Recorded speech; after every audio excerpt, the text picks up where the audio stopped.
Talk through some of the day's events now. Joining us is the Deputy Opposition Leader Sussan Ley. Sussan, good to have you with us this morning. So have you got a thought on the Stage 3 plan passing through the Senate last night, the tax cut plan, I should say? Indeed, I have, Pete, and my thoughts are with the people around Australia who are watching their Prime Minister whoop with glee about a $15 a week measure that doesn't even start until July. Meanwhile, costs are rising. Children's expenses, grocery expenses, electricity expenses, fuel expenses, and this is all that their weak Prime Minister can actually produce for them and then think that it's enough. So which you supported. These are tough times for Australian businesses.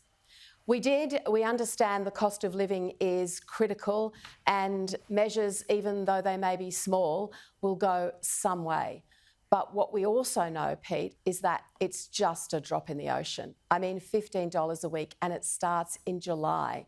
So there's been a lot of sneaky business coming from Anthony Albanese this week. We've seen it across residential aged care, across private health insurance, just not fessing up to the Australian people about what the Labor government's real plans are in these policy areas.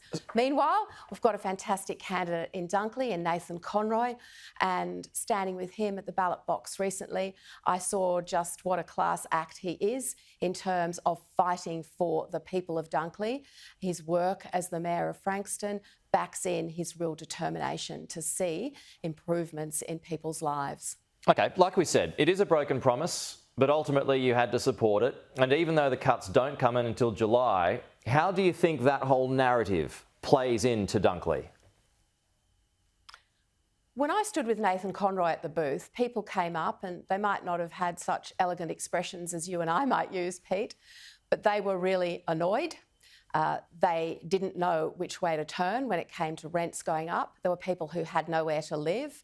When I spent some time in the pubs of Frankston that evening with some of the local colourful characters, people you might expect who would be voting for this Albanese Labor government were in fact saying to us, we will support you. And they see a weak Prime Minister. They see a liar in the lodge. They see someone who doesn't have their back. And they actually are making those distinctions. Do you think the holding back of a potential rise in insurance premiums is tactical as well ahead of Dunkley, as per a report in The Australian this morning? Yes, I think it is.